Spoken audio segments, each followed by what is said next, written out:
Hello, I'm Rachel Jones for the Finance News Network. Joining me today from LI3 is MD Andrew Haythorpe. Andrew, welcome to FNN. Thanks, Rachel. It's a real pleasure to be here, 1.5 metres away from you.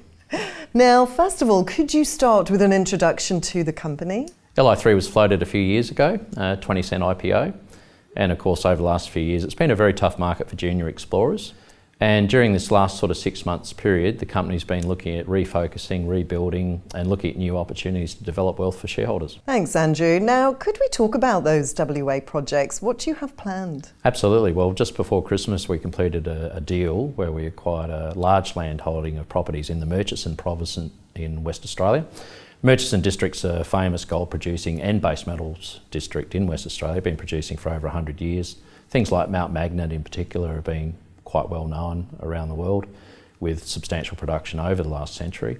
So we have a portfolio of ground holding in that district area. So we're now working on exploring those areas. And what do you have planned for your African lithium assets? With the African assets, we're looking at farm out opportunities, and again, part of the focus of the company is reducing the historical burn rate and really focusing on low-cost exploration opportunities with a high reward potential for shareholders. And now let's talk about financials and strategy. What is your strategy for turning the company around? Strategy is to, as I mentioned earlier, reducing costs and the underlying burn rate for the company. So most of that's been well advanced and is in hand now.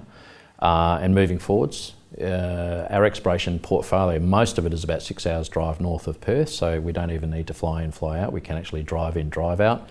We've done 2 rounds of exploration already during the March quarter, having only completed the acquisition of the ground at Christmas time.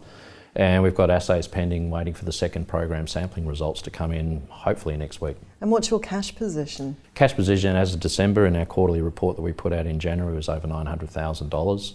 So moving forwards, given the current circumstances, we're being very careful with our cash and very focused on what we choose to do with it. Excellent. And Andrew, to the last question now, is there anything else you'd like to add? I think we've got a great portfolio of ground, we've got a great board of directors, a great management team, great technical depth and a good focus in our own backyard in West Australia. I think we have great opportunities this year for shareholders. Well, best of luck with everything. Andrew Haythorpe, thanks for the update. Thanks very much, Rachel. Pleasure.